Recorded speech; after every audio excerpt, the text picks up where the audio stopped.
If your life is ever so hard and you're so much in debt that you actually think about joining the Squid Games and hopefully winning that prize money, this is the perfect video for you.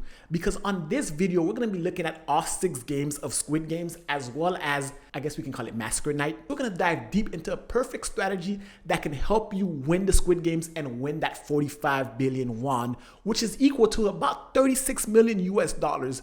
So if you're up for it, your life is that downtrodden that you want to play the Squid Games, this is the video for you. Hey guys, I'm Shalana, this is the Binge Zone, and this is your surefire guide to winning the Squid Games. Now that you're in the Squid Games and you wake up in the room surrounded by over 400 other people, the first strategy would be to find someone that you know or someone you're familiar with. Hopefully of those 400 people, you can find somebody that you know and team up with them. If not, it would be in your best interest to find like-minded individuals who aren't super assholes like this guy in order for you to actually have someone who has your back, because you are unaware of what's happening and it's best to have safety in numbers because of the unpredictability of what's happening. So once you get yourself acquainted with somebody, you have a team, hopefully 2 to 3 other people. That way you can have people who have your back. Now you guys can sort of get an understanding of what's happening, and then you find yourself in the first game. Red light, green light. Now, red light, green light seems simple enough. The light turned green, you go, it turns red, you stop. But in Squid Games, they add an extra layer of that, in which if you don't stop when the light goes red, they're shooting you and killing you, which can panic you. But there are 3 steps to actually surviving this game and winning. Step number 1, do not run. Now, it might be your first inclination once the light hits green to take off and stop when it goes red. While running, you have momentum, and it can say stop mid-stride, and you will be carried by your momentum and you'll die. So do not run. Follow player 1 like he did in the show and walk, because that way you're moving but you're not running, so your momentum won't carry you away. And also try to walk briskly, not too slow, but also don't power walk for the same reason of the momentum. Step number 2, find someone bigger than you and try to get behind them and stay in that pocket. If you can hide behind someone who's a little bigger than you, you can potentially hide behind the scanners of the evil baby doll looking robot. That way, even if you fidget a little bit, you'll be outside of the scanner's peripheral range and you could potentially survive. Rule number 3, which is the fact that I said earlier, you find friends, you have a group of 2 to 3 people, try not to keep pace with them, if only because if something happens to them, they're gonna lean towards you, or they might try to hold you back or hold you down. So while you're friends and you're cool with them, try to give yourself some space just in case something goes wrong with them. It doesn't negatively affect you and they don't grab onto you, they don't push you. Anything that would cause any sudden movements, you can avoid that. They're still your homies, they're still cool, you're still cool with them. You can give them the first 2 tips, but just keep a safe distance. And with these 3 steps, you can pass this first test, just like the old man did. Now, I want to add an extra caveat. When the shooting happens, the shock of all that going on, people start running, do not run. Do not move, do not fidget. That's why I said give yourself some space between your friends and other people. That way, if people are stampeding, they're not knocking into you and causing you to move under red light. So keep your distance. Make sure you're not too close to a crowd. And now that you've survived the first game, almost half the people are gone. And now the vote comes in. Now there's 2 choices here. Are you trying to win the Squid Games, or are you trying to survive? Because if you're trying to survive, vote no, go home, and don't come back. You've survived. But we're all here for the money. This is a guide to beating Squid Games and winning the money. So we're back for game number 2. Now game number 2 is a little tricky, because game number 2 is the Honeycomb challenge, and we're operating under the assumption that we have no idea what the games are.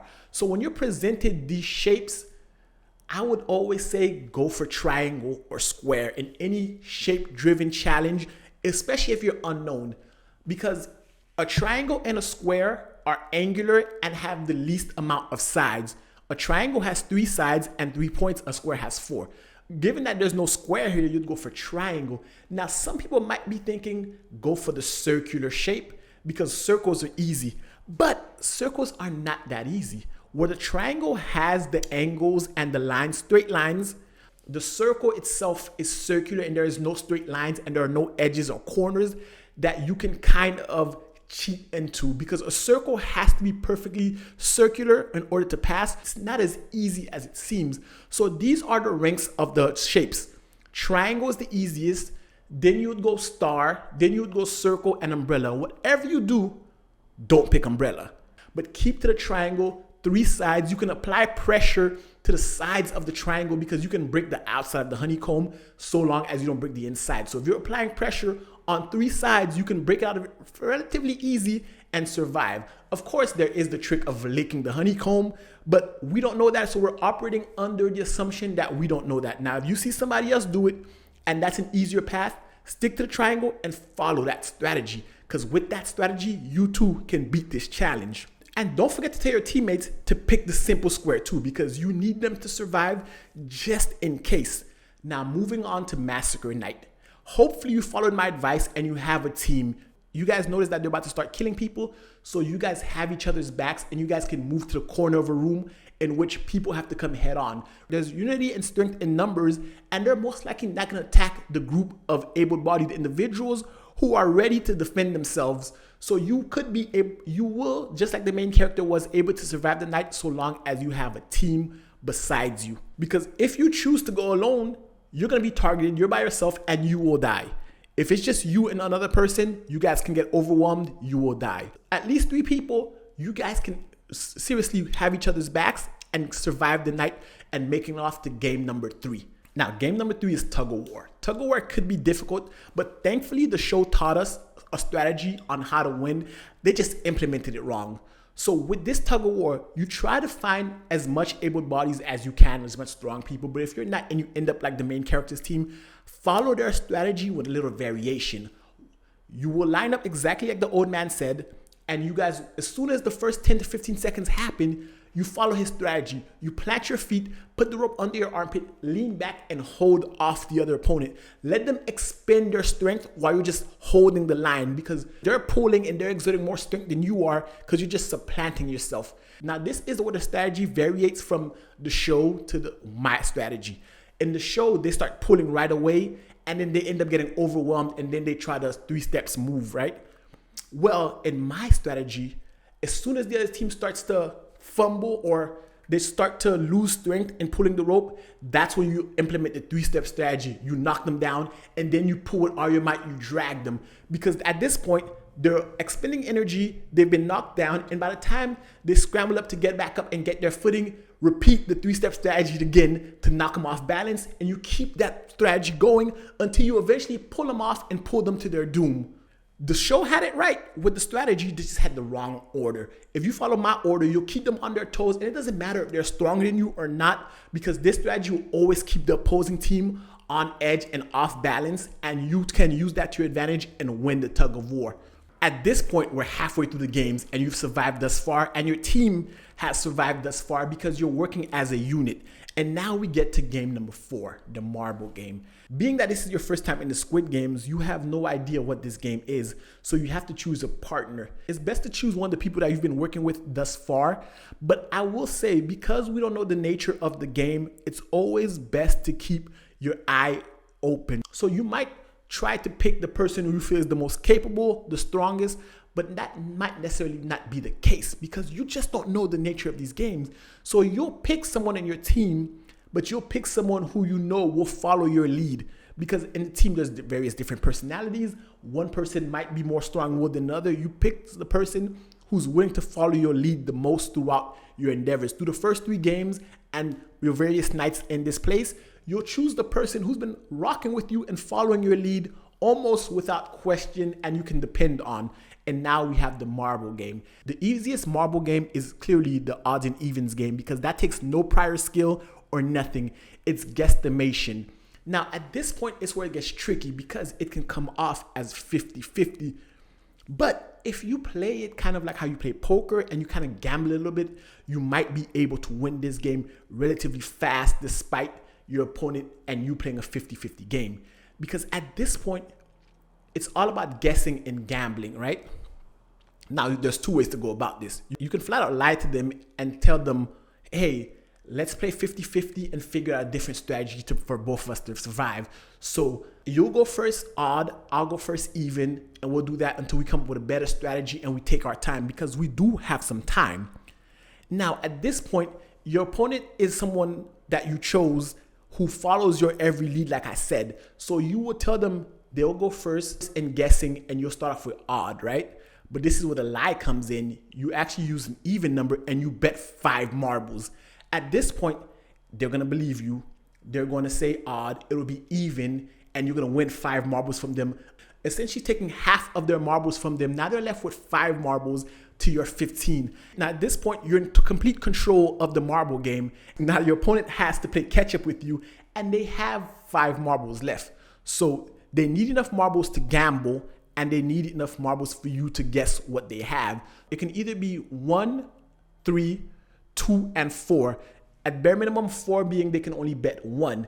And at this point, you truly are down to 50-50, but you can kind of play around a little bit and kind of bully them in a sense. Because you have more marbles, you're able to have more creative freedom. And they're most likely at this point, they're rattled, you lied to them, you betrayed them, and they're low on marbles. So they're not going to try to actually bet a large sum. So you can kind of get away with betting 1 or 2 marbles to the point where you overtake them. And step number 2 is being honest with them and playing fairly, but we're here to win. So we're not going step number 2, we're going step number 1. We're gonna lie, trick them, and steal the marbles, and then essentially bully them until they're out. It's typical gambling 101. Like if you're playing poker, you have more chips than your opponents. You bully them and you bluff them to the point where you win it all, and they're frazzled. You betrayed their trust, they're hurt, they're weak, they're vulnerable, and you win. After you win the 4th game, we're off to the 5th game. This game is a little more tricky, and this might be the most difficult game to play. So off rip, the majority of people are going for the center because, again, herd mentality. They're trying to see what's happening. Never go for the front and never go for the back. So 1 in 16 are completely off limits. Once they tell you guys what the thing is, the people who get 1 through, it goes in order of number. So you know that the first few people are going to be the ones who go to the trial first. You go to the back and you don't choose 16 or 15. You take number 14. 14 is the best number to have in this case. The reason why you don't take 16, which seems like the logical thing, is because you would be in the back of the line. And being in the back of the line is the most advantageous place to be in had there been no time limit. But so far, what we know about the Squid Games is there's always a time limit. Because just in case it runs out of time and you haven't even got a chance to play, you lose by default. And there's 16 glass steps on each side all the way to the end.